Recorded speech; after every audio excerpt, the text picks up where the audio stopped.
ሰላም ጤና ይስጥልኝ የተወደዳችሁና የተከበራችሁ ውድ አድማጮቻችን ውድ ተመልካቾቻችን እንደምን አላችሁ እንደምን ሰነበታችሁ? እኛ እግዚአብሔር ይመስገን በጣም ደህና ነን። እንግዲህ የተለያዩ አስማታዊ የሆኑ ጥበቦችን ወደ እናንተ ስናደርስ ቆይተናል። በዩቲዩብ አካውንታችንም በቲክቶክ አካውንታችንም በቴሌግራምም አካውንታችንም ወደ እናንተ ስናደርስ ቆይተናል ማለት ነው። እናንተም ደግሞ ጥሩ ምላሽ እንደሰጣችሁን ነው የምናየው። በዚሁም አጋጣሚ ደግሞ እናንተ ይህንን ጥበብ በመጠቀም ግማሾቻችሁ በውስጥ መስመር እየነገራችሁን እና እየተጠቀማችሁበት እንደሆነ እያሳወቃችሁን ነው ማለት ነው። እኛም ደግሞ ያለምንም ክፍያ በነፃ እነዚህን የሚጠቅሙ ጎጂ ያልሆኑ ነገር ግን ጥቅም የሚሰጡ እናንተም ደግሞ መፍትሄ ነው ብላችሁ የምትፈልጓቸው ነገሮች ናቸውና በችግሮቻችሁ ላይ መፍትሄም ያመጣሉ ብለን ያሰብናቸው ናቸውና ወደ እናንተ ስናደርስ ቆይተናል። እናንተም ደግሞ እየተጠቀማችሁ እንደሆነ እናውቃለን። ስለዚህ የሚጠበቀው ከናንተ የቲክቶክ አካውንታችንን ፎሎ ማድረግ፣ የዩቲዩብ አካውንታችንንም ባዮ ላይ ባለው የቲክቶክ አካውንታችን ላይ ገብታችሁ ሰብስክራይብ በማድረግ ቤተሰብ መሆን፣ እንዲሁም ደግሞ የራሳችሁ የምትጠይቋቸው ጥያቄዎችም ደግሞ ካሉ በውስጥ መስመር በቴሌግራም ሊንክ አስቀምጠንላችኋል። በዛ ገብታችሁ ጥያቄዎቻችሁንም አስተያየቶቻችሁንም መስጠት ትችላላችሁ። ከዚያ በዘለለ ግን እናንተም ደግሞ በነፃ ያገኛችሁትን ነገር ለሌሎች ሰዎች ደግሞ በነፃ ሼር ማድረግ ትችላላችሁ ማለት ነው። እንግዲህ እነዚህን አይነት ነገሮችን ደግሞ ጥበቦችን ወደ እናንተ ስንለቅ እዚህ ጋር መጠንቀቅ ያለባችሁ ነገሮች ቢኖር ምንድን ነው? አንዳንድ ሰዎች ደግሞ እዚህ ላይ ያለውን ነገር በቀጥታ በመኮረጅ ወይም ኮፒ በማድረግ ለሌሎች ሰዎች እንደገና በገንዘብ ለመሸጥ ወይም ስለሚፈልጉ ይህንን ነገር ደግሞ በሌሎች አጭበርባሪዎች እጅ እንዳትገቡ ከወዲሁ ልናሳውቃችሁ እንወዳለን። እኛ ያለን የቴሌግራም አካውንታችን ይህ በባዮ ላይ ያለው ነው። የቲክቶክ አካውንታችንም ይሄ 3667 ያለው ነው። እንዲሁም ደግሞ የዩቲዩብ አካውንታችንም 1267 አካባቢ ያለው ሰብስክራይብ ያለው ነው። ከዛ ውጭ ግን እኛንን እያሉ ለሚያጭበረብሯችሁ ሰዎች ኃላፊነቱን አንወስድም ማለት ነው። በቀጥታኛ ማግኘት ስትፈልጉ ቴክስት አድርጉልን። እኛ ደግሞ በውስጥ መስመር ደግሞ በቴሌግራም ስጽፉልን ማንነታችሁን አይተን ያለውን መረጃ ለእናንተ እንሰጣቸዋለን ማለት ነው። ከዚያ ውጭ ግን እኛ በሌሎች ብትጭበረበሩ ኃላፊነቱን አንወስድም ማለት ነው። ዛሬ እንግዲህ ምንድን ነው ጥሩ ነገር ይዘንላችሁ መጥተናል። ይህም ነው ብዙዎች ገንዘብ እንዴት እናገኛለን ማግኘት አልቻልንም፣ ሰዎች በብዙ ነገር እድለኞች እየሆኑ ነው፣ እንዴት አድርገንስ እኛ ያልተጠበቀ ገንዘቦችን ወደ እጃችን ማስገባት እንችላለን የሚለውን እናያለን ማለት ነው። እዚህ ላይ የሚያስፈልጉ ነገሮች አሉ። ዛሬ ትንሽ ድምፄ ይቅርታ እየጠይቃችኋለሁ። ጉንፋን ነገር ስለያዘኝ በመሃል ጉሮሮዬን ያዝ ሲያደርገኝ የማሰማቸው ድምፆች እንዳይረብሿችሁ ከወዲሁ ይቅርታ ጠይቃችኋለሁ ማለት ነው። ስለዚህ የመጀመሪያ የምታደርጉት ነገር ቢኖር ምንድነው? ጥቁር ቀለም ታዘጋጃላችሁ፣ የማይለቅ ማለት ነው። ሁለተኛ ሳንቲም ታዘጋጃላችሁ። ሶስተኛ ደግሞ ጨረቃ ሙሉ የምትሆንበትን ቀን ትጠብቃላችሁ ማለት ነው። ያ ማለት ግማሽ መሆን የለባትን ሙሉ መሆን አለባት። በዚያ ጊዜ የሚደረግ ነገር ስለሆነ ማለት ነው።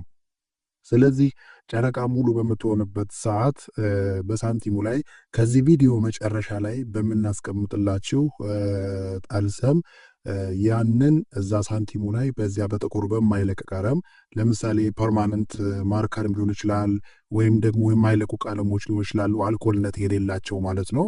አልኮልነት የሌላቸው ይሄ ሌሎች አልኮልነት የሌላቸው ነገሮች ይቻላል። አንዳንድ ጊዜ እነዚህ የማይለቁ ቀለሞች አሉ የሚጻፍባቸው ለወንበር፣ ለጠረጴዛ፣ ለምናምን የሚደረጉ እነዛ የማይለቁ ቀለሞች ካሉ አልኮል ከሌለባቸው እሱን ቼክ አድርጋችሁ በዛ መጻፍ ትችላላችሁ ማለት ነው። ስለዚህ ከዚህ ቪዲዮ መጨረሻ ላይ የማስቀምጥላችሁን ጠልሰም ጨረቃ ሙሉ በሆነችበት ቀን እዛ ሳንቲም ላይ ጠልሰሙን ትጽፋላችሁ ማለት ነው።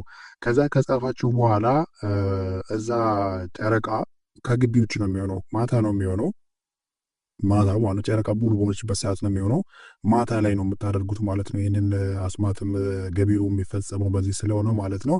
ማታ ላይ ጨረቃ ሙሉ በሆነችበት ሰዓት ውጭ ላይ ሆናችሁ ያንን ጠልሰም ሳንቲሙ ላይ በማይለቅ የጥቁር ቀለም ትጽፉታላችሁ ማለት ነው። ከዚያ በኋላ ሳንቲሟን እዛ ውጭ ላይ በር አካባቢ ላይ ወይም መስኮት አካባቢ ላይ ጨረቃ ሙሉ የሚያገኝበት ቦታ ላይ ታደርጉና ትንሽ ጨው ተረጩበታላችሁ ማለት ነው። ጨው በጣም ኃይለኛ እንትን አለው። ምክንያቱም ኔጌቲቭ ኃይሎችን በሙሉ ያጸዳል ጨው። በነገራችን ላይ ሰው ለምግብነት ብቻ ሊጠቀምበት ይችላል። ግን ጨው ግን በጣም በጣም ከሚገባው በላይ እነዚህ ኔጌቲቭ የሆኑ ነገሮች በሙሉ ከላያችን ላይ ነቅሎ ያወጣል።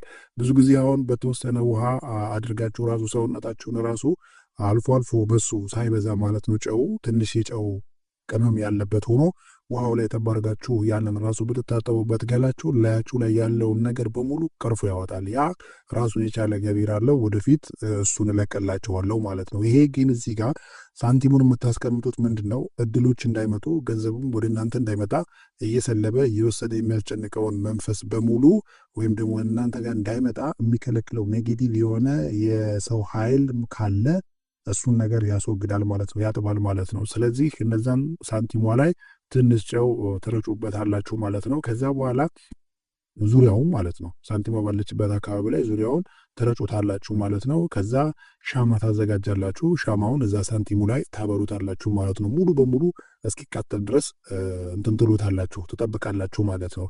ከዛ በኋላ ያንን ካደረጋችሁ በኋላ እንደጨረሳችሁ ለተወሰነ 30 ደቂቃ ከተዋችሁት በኋላ ከዚህ አንስታችሁ አብራችሁ በምተኙበት አካባቢ አልጋችሁ ስር ያንን ሳንቲም ታስቀምጣላችሁ፣ ሁሌም በምተኙበት ሰዓት ማለት ነው። ከዛ ግን ሁሌም ያንን ሳንቲም አብራችሁ ይዛችሁ ትሄዳላችሁ፣ ሳንቲሙን ማለት ነው። ማታ ማታ ስትመጡ አልጋችሁ ስር ታደርጉታላችሁ፣ ትራሳችሁ ስር። ቀን ቀን ግን ይዛችሁ ትሄዳላችሁ ማለት ነው። ከዛ በኋላ ያልተጠበቁ ገንዘቦች ይመጣሉ ማለት ነው። ይሄ ማለት ምንድን ነው? ገንዘቡ በስራም ሊሆን ይችላል፣ በሆነ አጋጣሚ ሊሆን ይችላል። ብቻ እናንተ ሳታስቡት ገቢዎች ሁሉ ወደ እናንተ እየበረሩ ይመጣሉ። ሰው እንዲሰራችሁ ይችላል፣ የሆነ ጓደኛ ሊሰራችሁ ይችላል። በስራ ቦታም ደግሞ የተለያዩ ቦነስ ምናምን ነገሮች ልታገኙ ትችላላችሁ። ብቻ እናንተ ያልጠበቃችሁት ሰርፕራይዝ የሆኑ ገንዘቦች ወደ እናንተ ይመጣሉ ማለት ነው። ይህንን እንግዲህ ተጠቀሙበት።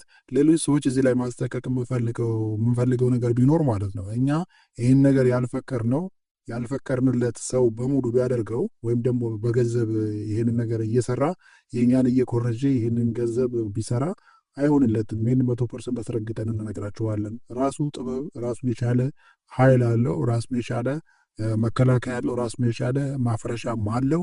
ካለኛ ፈቃድ ውጭ ይህን ነገር የሚያደርግ ሰው ቢኖር አይሆንለትም ማለት ነው። ገንዘብ የሚቀበል እሰራለሁ እያለ ይህንን ከዚህ ከኛ ፖስት ላይ እየወሰደ ገንዘብ እሰራለሁ ብሎ ሰዎችን ቢያጭበረብር አይሆንለትም። ይሄ የሚሆነው ፈቃድ ከኛ ካገኘ ብቻ ነው። ይህንን ሚስጥራዊ የረቀቀ የሚስጥር አካሄድ ስላለን ማለት ነው። ስለዚህ እናንተም ይህንን ተጠቀሙበት፣ ውጤታማ ሆኑ፣ ለሌሎች ሰዎች ሼር አድርጓቸው፣ እንዲያውቁት አድርጉ። እኛም ደግሞ የበለጠ ጥሩ ጥሩ የሆኑ ነገሮችን ወደ እናንተ እናቀርብላችኋለን ማለት ነው። ጠብሰሙን ከዚህ ቪዲዮ መጨረሻ ላይ እናደርግላችኋለን። በእናንተ በኩል ቲክቶካችንን ፎሎ አድርጉ፣ ዩቲዩባችንን ሰብስክራይብ አድርጉ። 10 ሺህ ከገባን ላይቭ ገብተን የእናንተን ችግሮች በላይቭ ታሳውቁናላችሁ። እዛ የምንፈልገውን ነገሮች ሁሉ ለእናንተ እንነግራችኋለን ማለት ነው። ወደፊት ስለ ኮከብ አቆጣጠር ሊሆን ይችላል፣ ስለ ድላችሁ ሊሆን ይችላል፣ ስለምታገቡት ባህል፣ ስለምታገቢው ባህል፣ እንዲሁም ደግሞ ስለምትሰሩትም ስራ እያንዳንዱን ነገር በሙሉ እያብጠረጠርን እያየን ወደ እናንተ እናቀርብላችኋለን። እናንተ ደግሞ ንጹሕ ሆናችሁ ሁሉ ነገር መተግበር ትችላላችሁ ማለት ነው። ስለዚህ ዛሬም የምንናገረው ነገር ቢኖር ማንኛውንም ነገር ስታደርጉ በስነ ስርዓት ይሁን። ጥበብ እንዲሁ ዝም ብሎ በሜዲያ ላይ አይሰራም። ሁሉም ነገር ንጽህና ይፈልጋል ብለን እንደነገርናችሁ እናንተም ንጽህናችሁን እንድትጠብቁ እንድትሰሩ በአክብሮት እንጠይቃችኋለን ማለት ነው። እስከምንገናኝ ድረስ ሰላም ሁኑልን። ቻው።